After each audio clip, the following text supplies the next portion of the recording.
قرآن خود اپنے آپ کو کہتا ہے کہ ہدی للناس ہوں میں لوگوں کے لیے،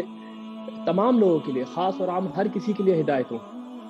اور بلکہ ہدایت ہی نہیں ہو، بینات من الہدی والفرقان، روشن نشانیاں ہیں اس کے اندر ہدایت کی، اور یہ حق اور باطل کی کسوٹی ہے۔ اور جہاں تک اس کو سمجھنے کا تعلق ہے، یہ تو بہت آسان کتاب ہے۔ قرآن خود یہ کہتا ہے کہ وَلَقَدْ يَسَّرْنَا الْقُرْآنَ لِلذِّكْرِ فَهَلْ مِن مُدَّكِرٍ۔ تو انہوں نے مجھے جواب یہ دیا کہ اگر یہ اتنی آسان ہوتی ہے اور سمجھنے میں اتنا ہی سب کچھ آسان ہوتا، تو پھر یہ اتنے فرقے کیوں بن جاتے،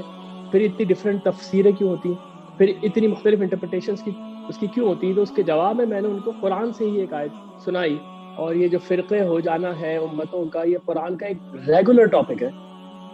سورہ بقرہ میں اللہ تعالیٰ نے جب سامنے بنی اسرائیل کے فرقے ہوئے تھے اور وہ ایک دوسرے کے اوپر لعن طعن کرتے تھے، اپنی مرضی سے کتاب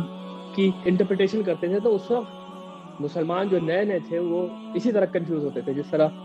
ایک عام قاری آج قرآن کو پڑھتے ہوئے کنفیوز ہو سکتا ہے کہ یہ تو بڑی سیدھی سی کتاب ہے، پھر اتنے فرقے کیوں ہیں؟ تو وہاں پر اللہ تعالیٰ نے فرمایا کان الناس امۃ واحدہ، ابتدا میں یہ تمام لوگ جو تھے وہ ایک ہی امت تھے، کیونکہ ہمارا جو عقیدہ ہے وہ ریلیجن آف پروفٹس کا ہے کہ پہلا ہی انسان اس دنیا میں آدم علیہ السلام جو تھے وہ اللہ کے پیغمبر تھے، تو وہ جو پیغمبر تھے انہوں نے آگے اللہ کا پیغام پہنچایا، تو سب لوگ ایک ہی امت میں تھے۔ فبعث اللہ نبیین مبشرین و منذرین،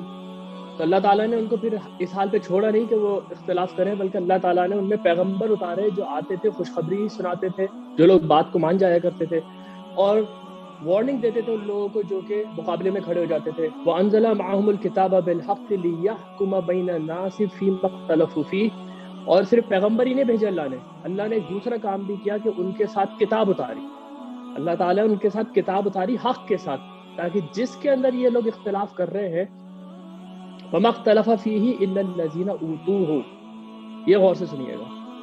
اس کتاب کے اندر اختلاف نہیں کیا لیکن انہی لوگوں نے جن کو یہ کتاب دی گئی تھی،